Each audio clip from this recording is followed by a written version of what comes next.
Well, hello everyone. Thanks for joining today.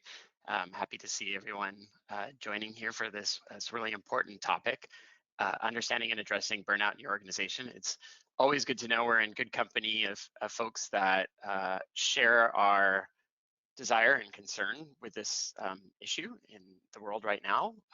Certainly, it's not a new issue, but it's something that's been more brought to light since the pandemic. Just to quickly give you a few housekeeping things.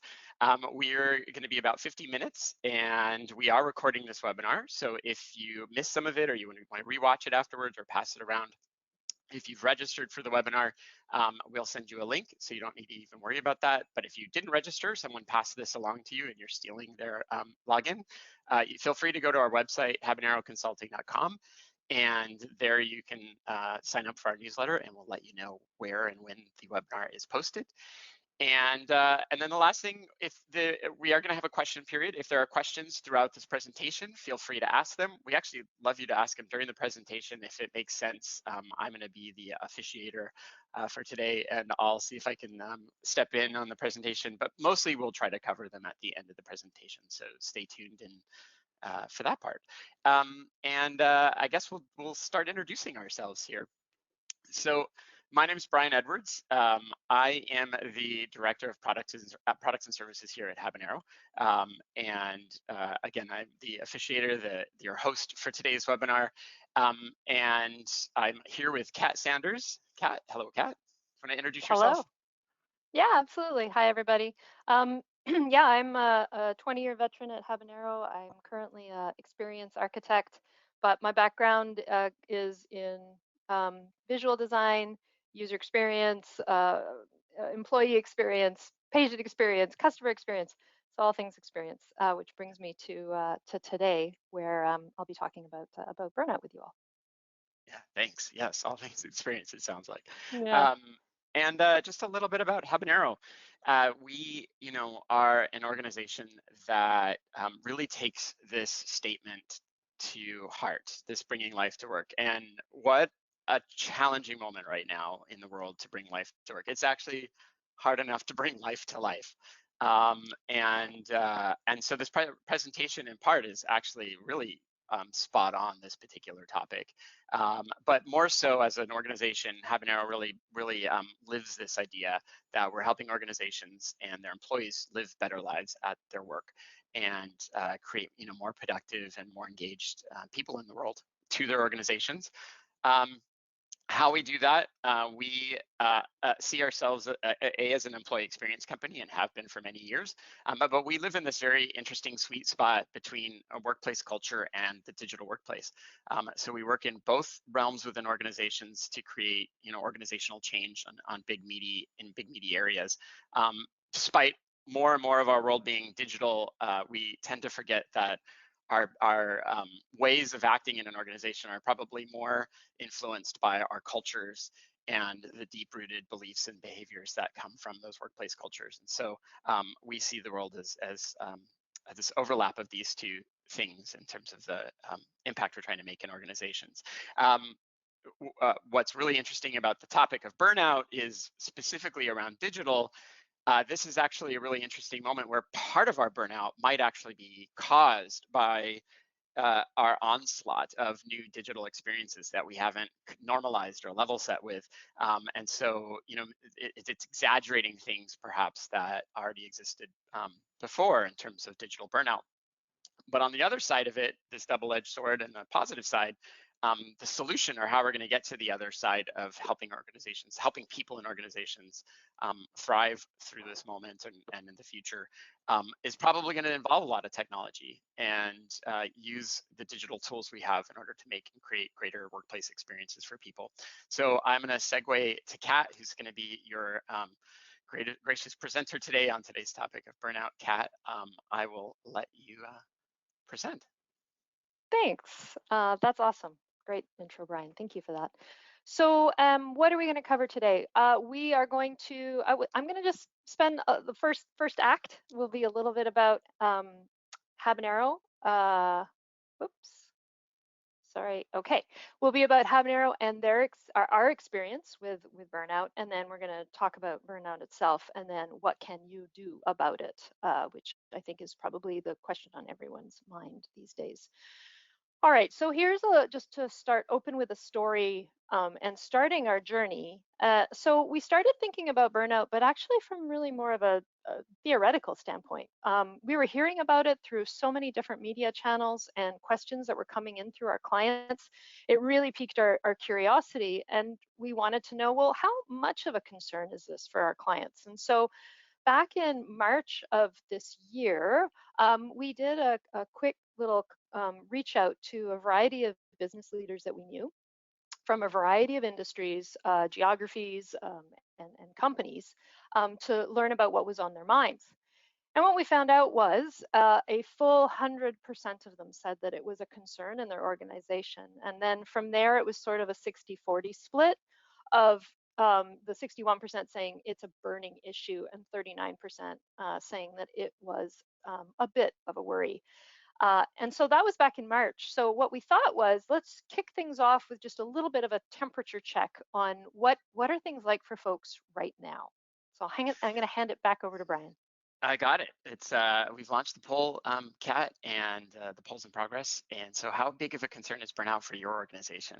We'll give people a few seconds here to respond to this. Yeah, like you said, Kat, this was done in our first study was done in March, so things are moving pretty quickly right now. So I'm very curious as to whether or not this audience is a sample size that matches 2 months ago or not. So we'll give another couple of seconds here, and I'm going to close the poll. Oh no, hold on. I'm not going to close it. We still have a few people voting. Okay, I'm closing it.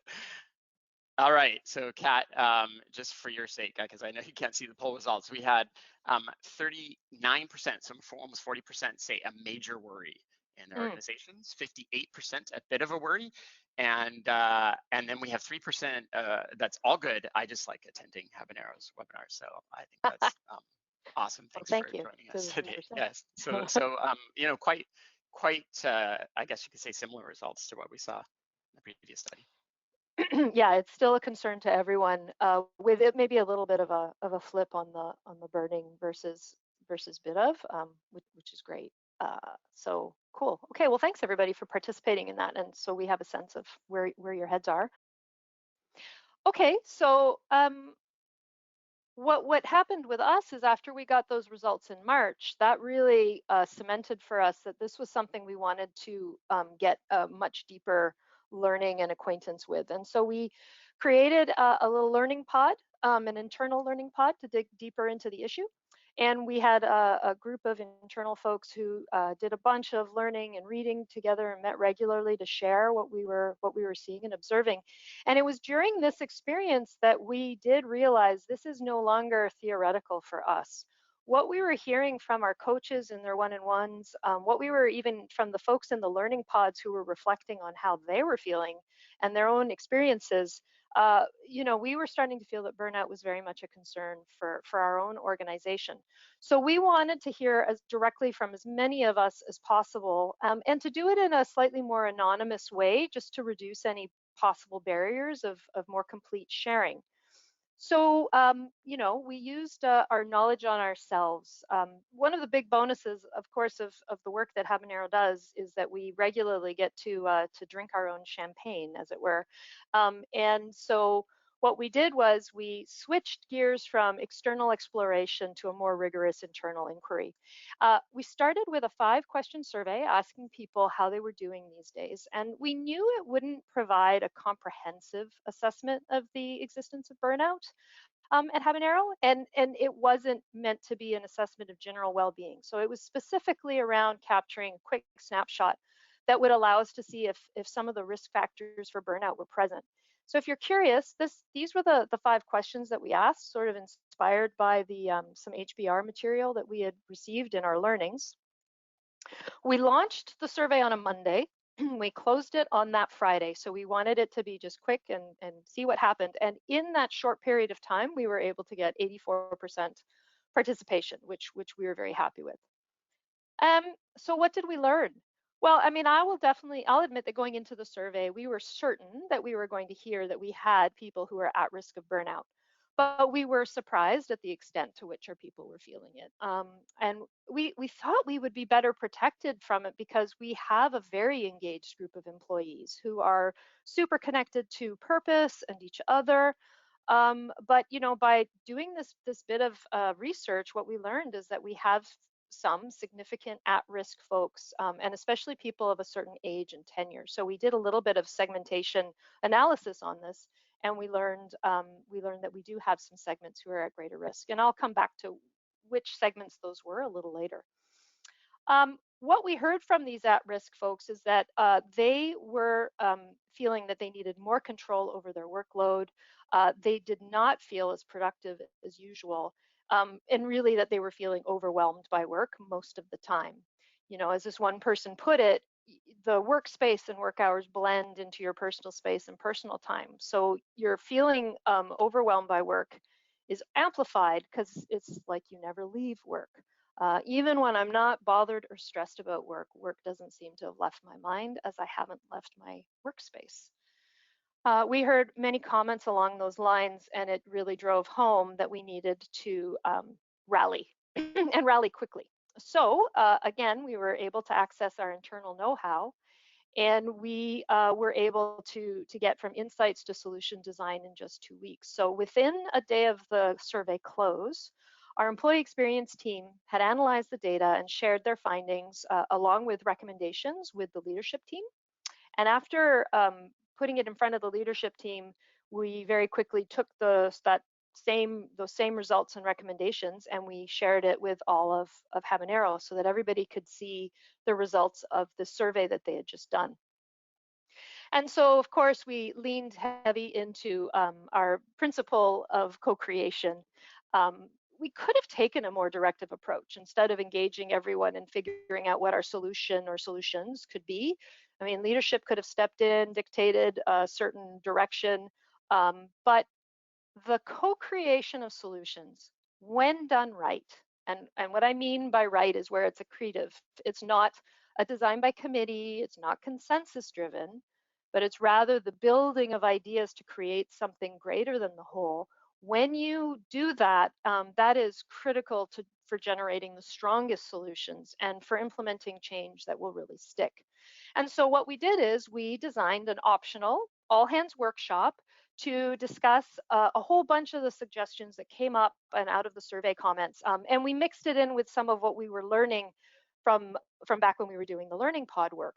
And we didn't just want to copy and paste those ideas onto ourselves because we wanted something that was definitely unique to what we had learned about our people, and tailored to what we were going through.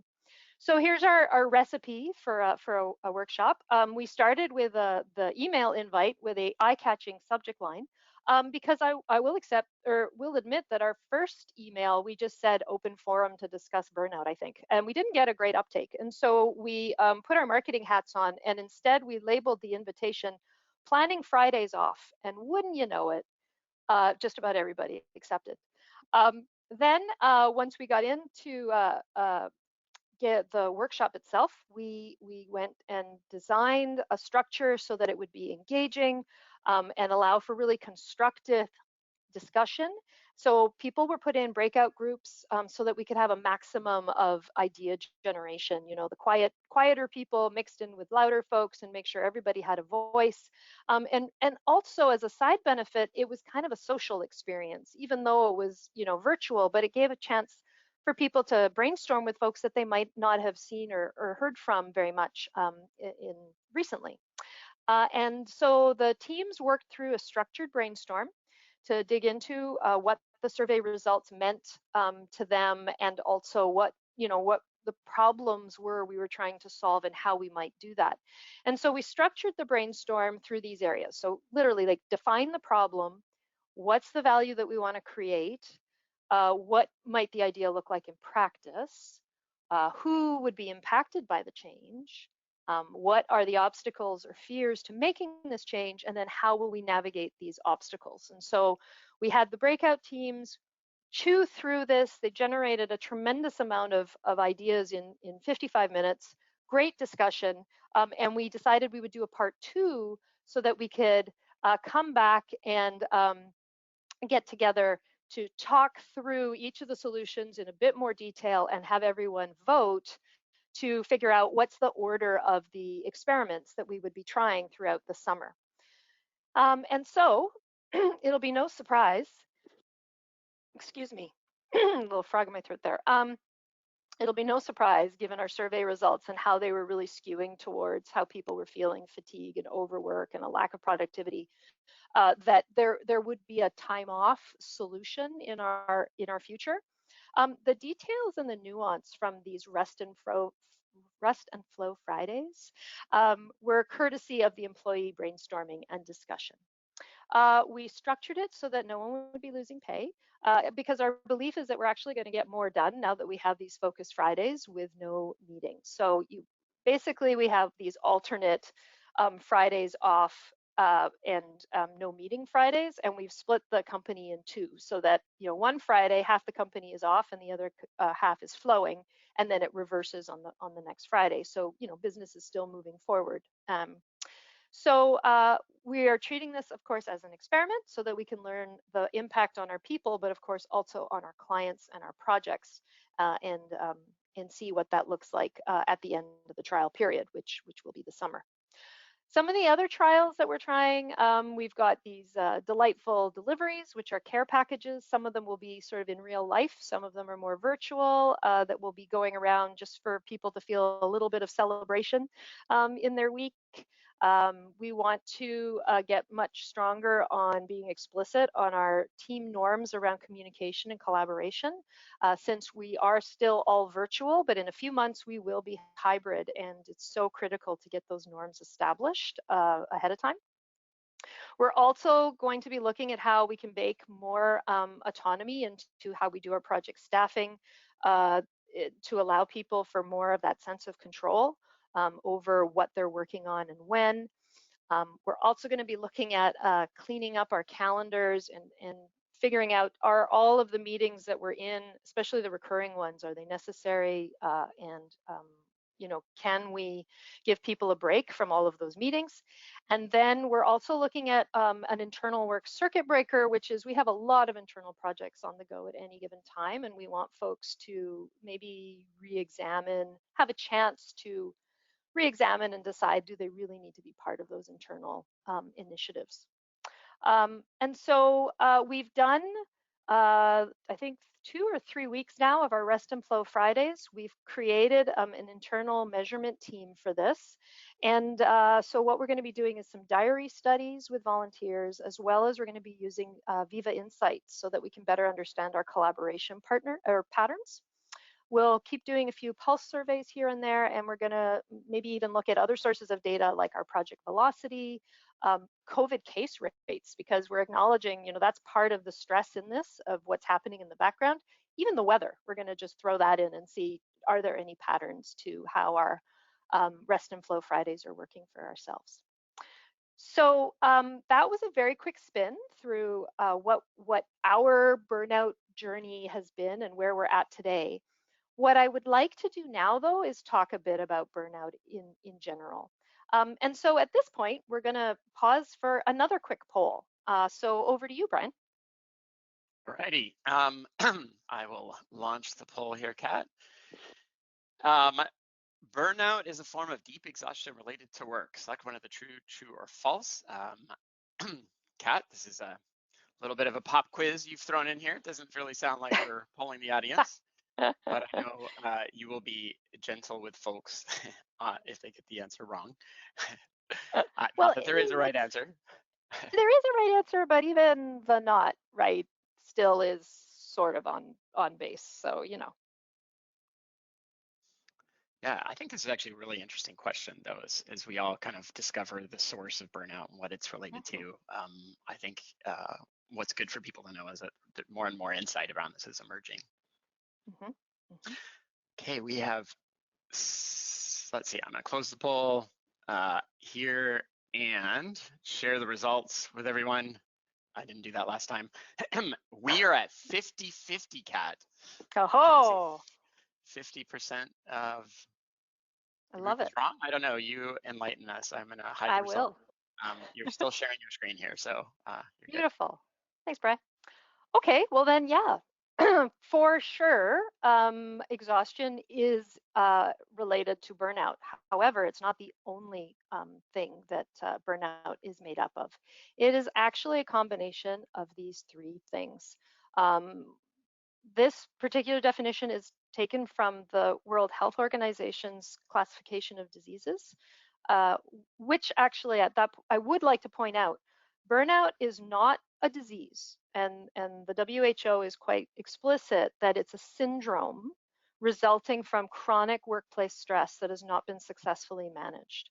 Another way of thinking about it is the Mayo Clinic calls it a special type of work-related stress, a state where physical or emotional exhaustion also involves a sense of reduced accomplishment and loss of personal identity. So this combination of exhaustion, where you feel overwhelmed and wiped out, inefficacy, where you're feeling unproductive, and cynicism, believing that your efforts don't matter. Those are the hallmarks of burnout. And when I mentioned earlier, when we did the research on ourselves, we found that people were dealing a bit more with the exhaustion and inefficacy side with just a dash of the cynicism thrown in. And that's why we focused our solution efforts on a lot more of those two first areas of the equation. But some organizations, this mix could change. It could be different for themselves, and it could be more connected to a purpose and values issue. And so you would need different solutions if that were the case. But the big takeaway here is that burnout is more than just exhaustion, um, and it is that combination of the three.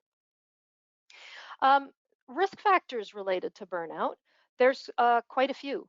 There's unsustainable workload. There is lack of control. There is insufficient rewards for effort, lack of supportive community, lack of fairness, mismatched values and skills. For instance, that connection to purpose, work-life imbalance. This is a really interesting one because this is where you actually go from passion to obsession. So people in very purpose-driven roles are showing to be slightly more at risk because they believe so much in what they do and they can't ever let go and take a break from it. And then there's also trying to be everything to everyone and how that shows up. So what I would like to point out is that while it is very important to note that burnout can affect anyone, but some risk factors are more prevalent in some demographic groups. And so, for instance, people who are with low tenure or new in their careers. So, for instance, millennials or younger. They often do have less control. They have less community at work. They are trying to be everything to everyone. And as an aside, this is exactly what we found with our own demographics, is that our younger and or newer employees were the ones showing the highest risk of burnout. All I'm saying though is it's you want to look at these risk factors first, recognize some groups they might be more prevalent, but don't start from the position of millennials are at higher risk of burnout, because it's not quite that, A plus B equals C. Um, I also would like to point out that there's something in the perception versus reality. And one of the reasons why doing the kind of empathetic research that I described that we did by, doing the survey, doing the workshops, it can be easy to look out at what you see in front of you and try and paste your reality on top of someone else's. And so you may look at your workplace and say, we have high autonomy, we're very fair, we have a really supportive group of people here. And that might be the reality, that might be your perception of it, but really what's important is, how do your employees, your at-risk employees, your various segments, how are they perceiving these things? Because ultimately their perception is their reality. So you do need to do the work to understand and not impose your reality on someone else. You need to hear about their stories and their lived experiences. All right, let's talk about the relationship to COVID. burnout existed before the pandemic. We all knew this. We weren't hearing about it as much. Work has always been stressful. And some of the most engaging work is sometimes the most stressful because we care so much about it. But the pandemic has put us off our stress management game. Because before the pandemic, we were able to process our stress regularly. We were able to oscillate between work and rest, focus time and idle time, face time, like face-to-face time, not capital F, capital T FaceTime, and screen time. And so what that means is all of that increased uncertainty and stress in our lives has generally depleted our reserves for coping with stress. And basically, our surge capacity has been depleted. Overwork and decreased well-being in the research, those are the two most cited reasons for burnout when folks are interviewed. And you can definitely see how the COVID life that we've been living um, maps and rolls up to overwork and decreased well-being, right? So we have restrictions on our social interactions. We have this increased isolation. We have these blurred boundaries between work and rest.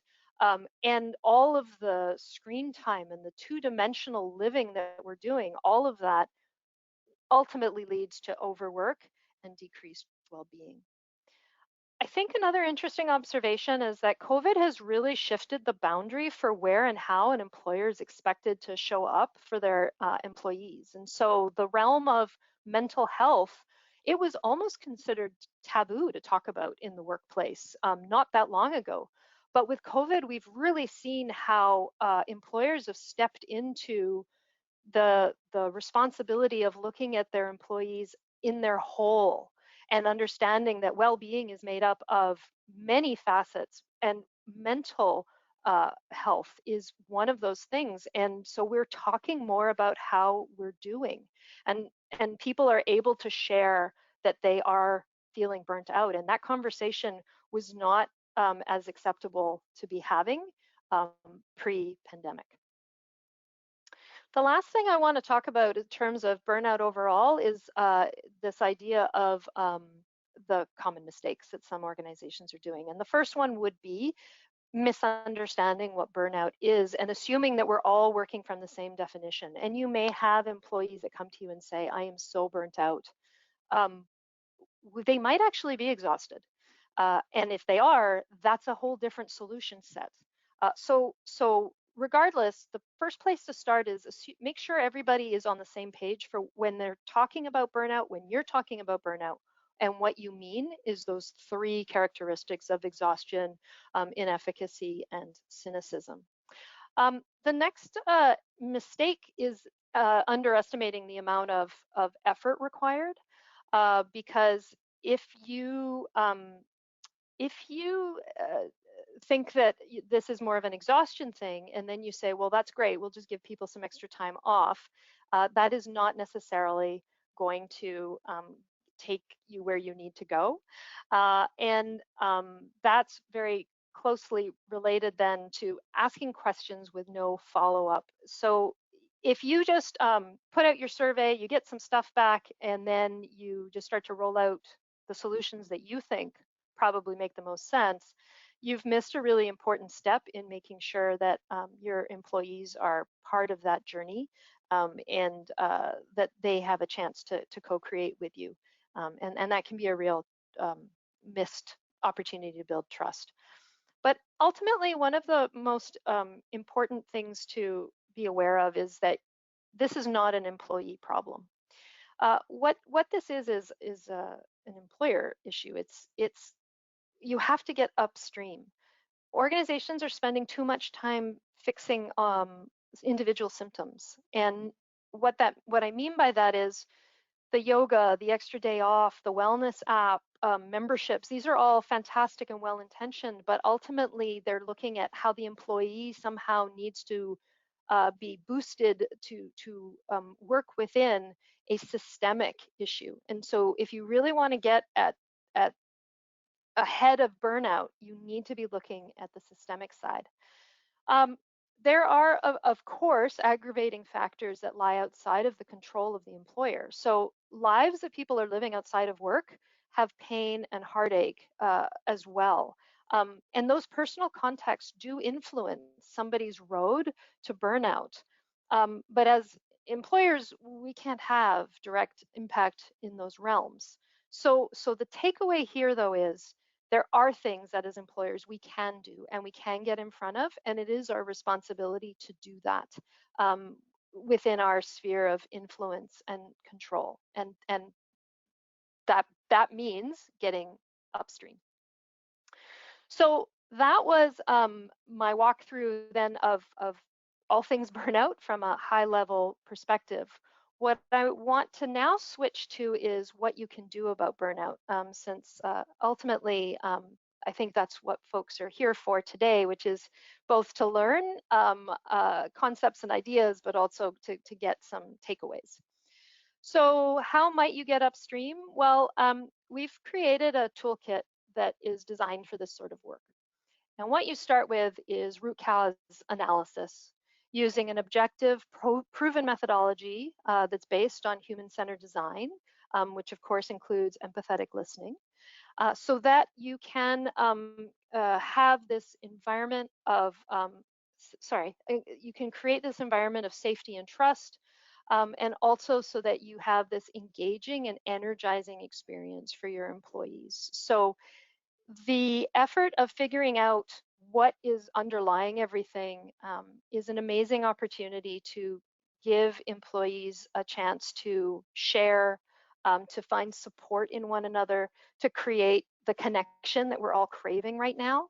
And so this doesn't just have to be about, call it requirements gathering. This is a very human and a very vulnerable thing to explore, but it's a fantastic opportunity to hear about their lived experiences so that you can really understand what is going on at the heart of this, and to do it in a way that is really psychologically safe and trust enhancing.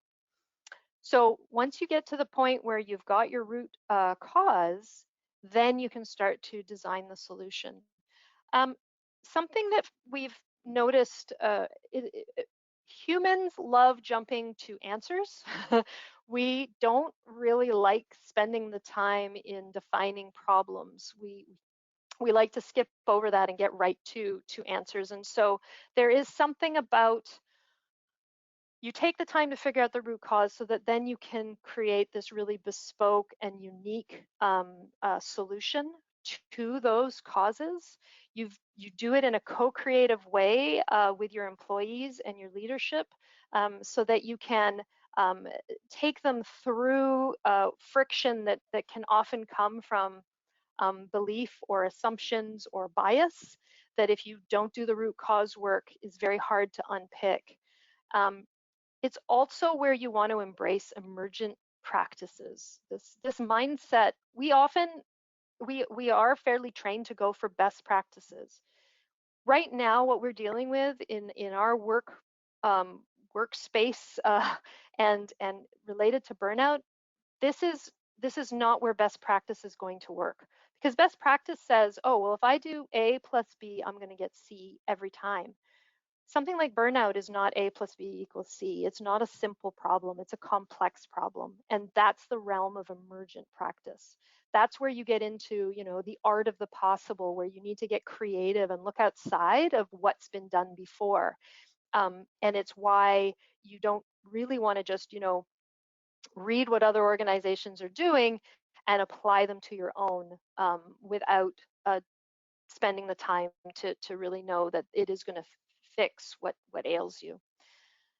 Um, then from there, you can take action. And here, I think it's so important to see that experimentation is the way to go. That is how you're going to generate learning and success, because the solutions that could come out of your design phase may vary wildly in size and effort required. And if you can come at them with experimentation point of view, then you can get to your learning fast, and you can zig and zag as you need to, because going back, if this is a complex problem, you may head down a bit of a direction and then realize we need to come back. And by framing it as an experiment right from the get-go, you will be more successful in being on that learning journey. It's also about this decision making being grounded in these really clear test objectives and success criteria.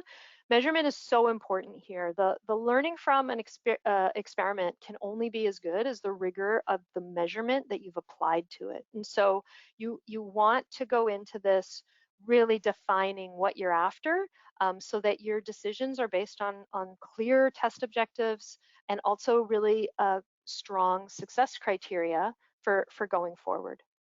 The last piece of the toolkit then is that sort of underpinning all of it is communication, because really what you're talking about here is an organizational change. And in order to do that, you're going to need a lot of communication every step of the way. This is how you end up with greater buy-in, and with stronger outcomes. You also need to be really curious to what you're hearing throughout. So you need to stay objective, you need to check your biases, and that can take a lot of energy to be willing to hear things and just keep digging deeper and asking the why, and recognizing that you have to pursue your curiosity to its logical ending, so that you have confidence in what you're learning. And sometimes, because we are so action oriented, that can feel really frustrating. This, of course, also ties this whole idea of experimentation. So you don't have to feel like you're in analysis paralysis. That's not what I'm describing here with curiosity. What I am saying is, though, there's an openness to, okay, we thought we got to here. Now we're going to have to try something different or something new based on what we just learned. It also means that curiosity will help you, I think, hit on more creative solutions that take you into the realm of not just cultural or management practices, but even like getting into this huge ocean of technical tools that are now available to us that can create amazing employee experiences, and that can help employees get past these feelings of burnout. Of course, a connection to your purpose and values is just critical in all of this. You want to keep sight of the big picture, stay grounded in the fundamentals of who your organization is, and who it aspires to be. And then lastly, agility. It could be, you could look at this from a capital A agile or a lowercase agile, but really the takeaway is don't be one and done on this. Don't come in and say, great, okay, we've tried this thing and now we're finished. This is you have to be open to changing as necessary, because we are working within a constantly shifting environment. So monolithic programs of work is not going to help you here, and can't really um, you can't pursue product over process, if that makes sense. So it's just feeling like, oh, I have the solution and I'm good. You have to be open to the process of learning and doing as you go along. And so that's how we recommend approaching this problem. But I'm also a realist, and so I'm feeling like this is sort of what's happening in most of your heads right now. You're probably still 15 minutes ago thinking about the Fridays off and how that would never fly at your organization, which is super fair, because having Fridays off, be it meeting free or just off from work, that it's fantastic. And in fact, I presented this to one group, and we went into this long tangent of how, oh well, maybe it's not a Friday but a Wednesday could work. What if we did half day Wednesdays? But really, that is falling into that trap that I had mentioned before, which is jumping to the solution. There's this old adage, which is prescription without diagnosis is just malpractice. So please don't come away from this conversation today with a takeaway of, the 6 things that Habanero is trying, or the stuff that you've been reading other organizations are doing. If you can, try and think about, how do I get this toolkit going, where we take the time to find the root causes, so that you're dealing with your own unique set of factors that are pushing your people to burnout. Maybe it's they're going, you have really demanding customers right now. Maybe you have really demanding managers right now who are having trouble dealing with a more hybrid workforce. Maybe your digital workplace is in the same state it was 12 months ago when you had to compress a year-long rollout plan for Teams and Yammer, and you did it in 2 weeks. And people now are really feeling some of the cracks in that. What was amazing then, but now they're like, I think we need something different or more.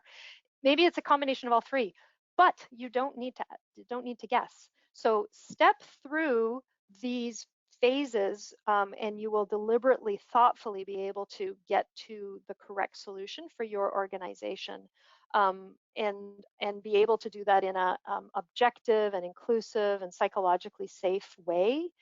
And then when you get to where it's time to take action, decision makers are going to much better understand why certain experiments are on the table, and also why they're experiments and not new policy. So it's going to help your change leadership through all of this.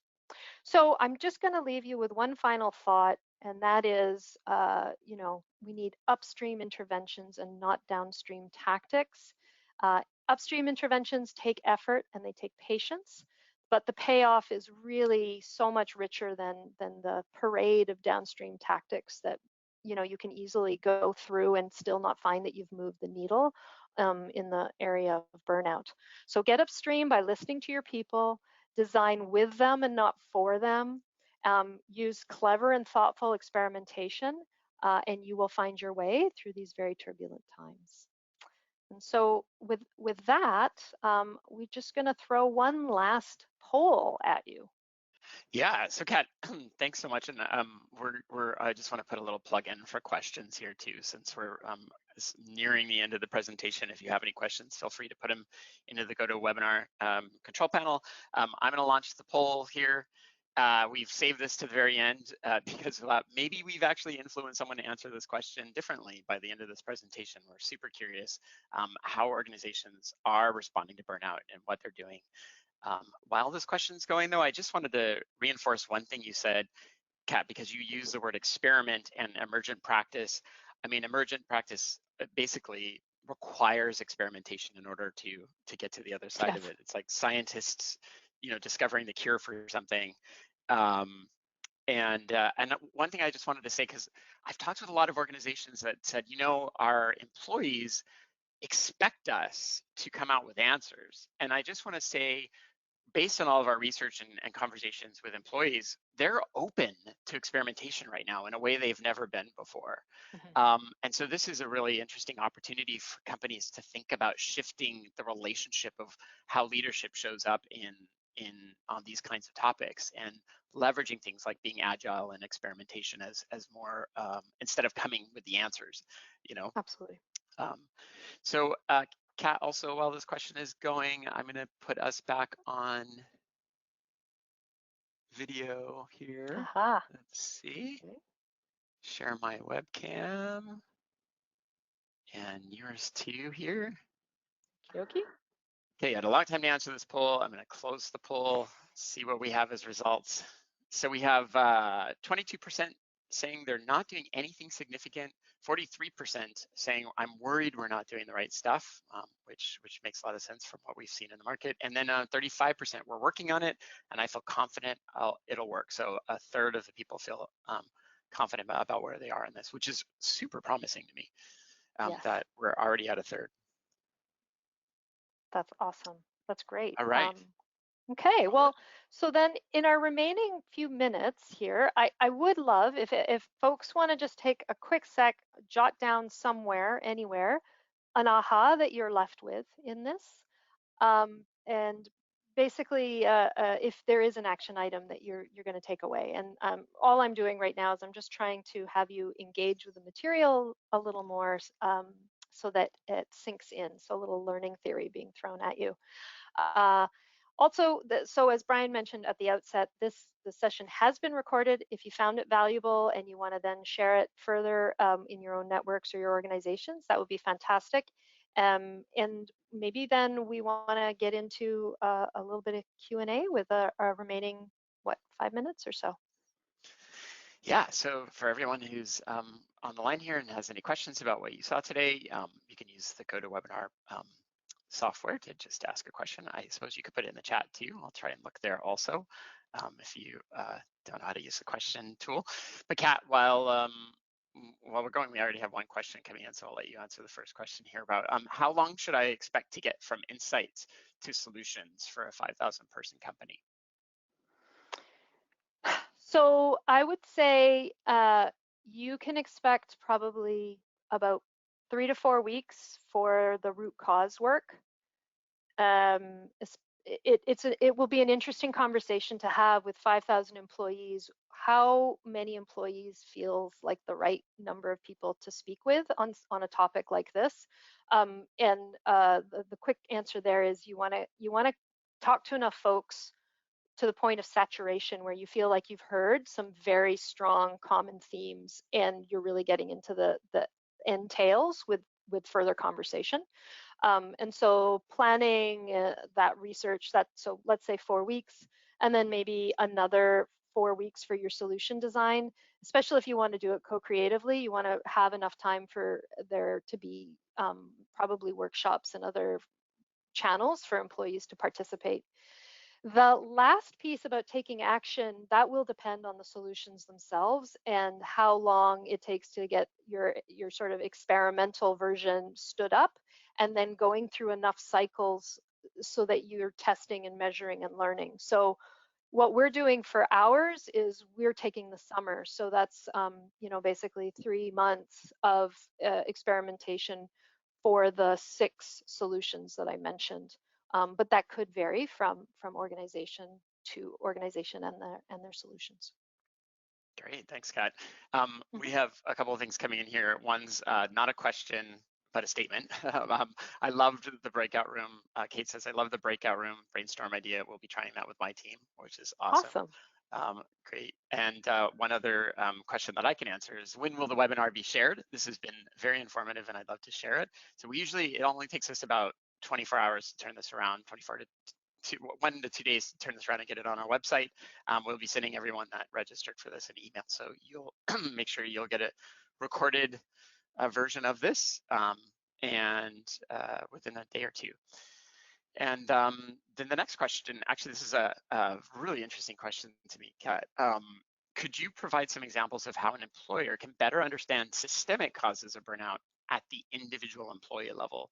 So it's to me, what I hear in that question is, how does or what are the examples of how the research finds with that engagement at the individual level those systemic reasons? I'll let you share what you have to say about that. Yeah. Well, I think it's just working through that research process. So you speak to individuals and you hear what they have to say from a very much a storytelling point of view. You know, if you were asking employees what's their workspace like? Oh, well, one person says, I have my own home office, I'm good. Another person says, I'm working off the dining room table, and my partner is on the other corner of the dining room table, and we have a new baby. And another employee describes yet another scenario. The trick is where you hear those individual stories and you can then synthesize across them to find the larger patterns that then take you to understand systemic issues within your organization. So for instance, if you have a policy that's great that you're working from home, we expect you to be available from our working hours are 9 to 5 in this time zone. And what you're hearing from people in their different working scenarios is that policy is putting a lot of pressure on me because I am trying to manage childcare from home right now. I do have someone else working in the same space as me. There are times where I have to be offline just for sanity and other responsibilities. And so then an employer can go back, look at this policy level, the systemic point of view that says we have an expectation everyone can be available from 9 to 5 in X time zone, and you can have a think on that and say maybe that is too rigid, and we need to find a way to open that up, still getting the performance that we need and meeting our business requirements.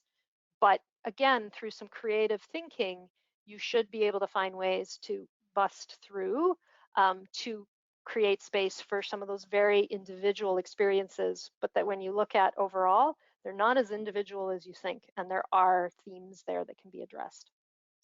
I would just geek out on filling that out just a little bit.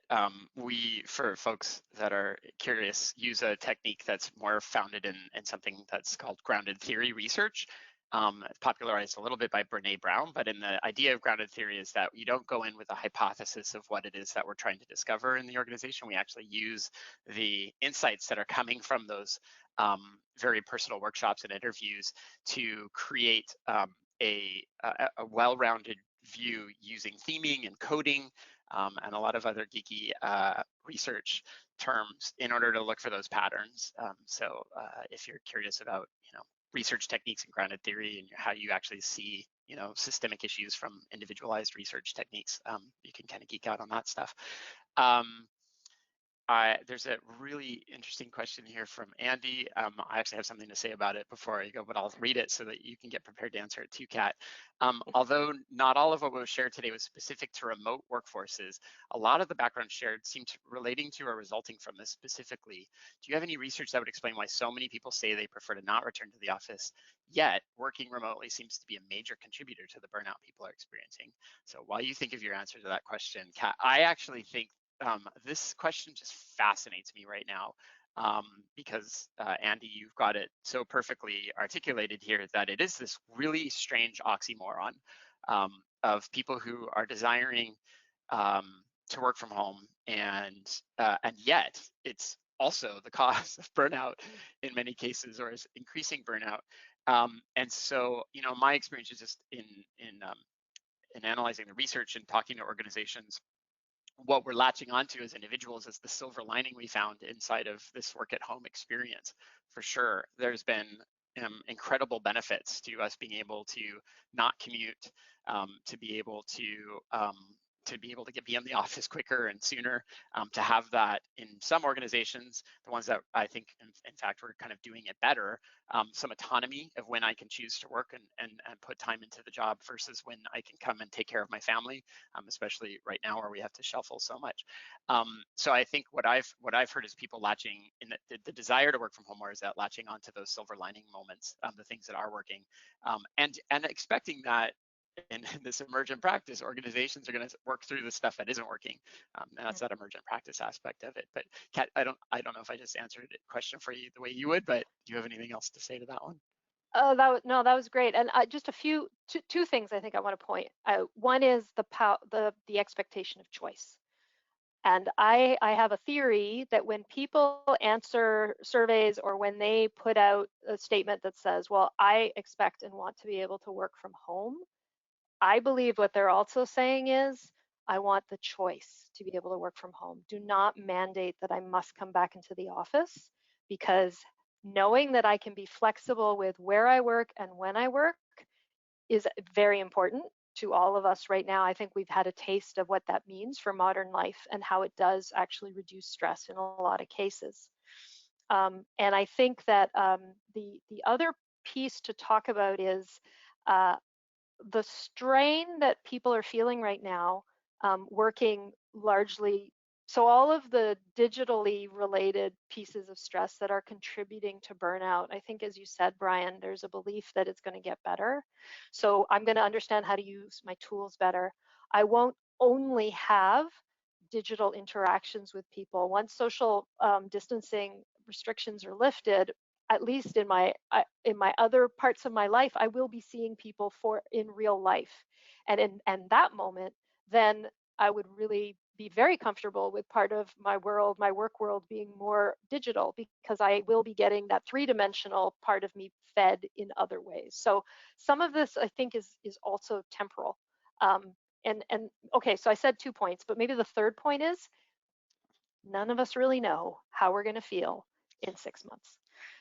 And this is the strain for sure with employers, which is that tug of war of what people think what people want right now and what they think they're going to want in the future. And this is also where then you want to be agile and you need experimentation in place, because in 6 months from now, we could be all, double vaccinated, restrictions lifted, and things may have changed such that, people will be feeling very differently about a variety of factors in their lives from how they're feeling right now. Awesome, Kat. I'm going to close on a little tiny addition that Sarah has put in here, and that's, I think it may also be a reflection of change fatigue. We know it's going to require a bit of getting used to, and there's no gas left in the tank for us to go through another change. So yeah, Yeah. it's another really poignant point to this strange conundrum right now. Kat, thank you very much for the presentation today. Thank you everyone who's joined. We again will get this presentation to you in the next couple of days if you've registered, and I really look forward to seeing you at our next webinar. And thanks again. Yeah. Thanks for joining, everyone. Take care.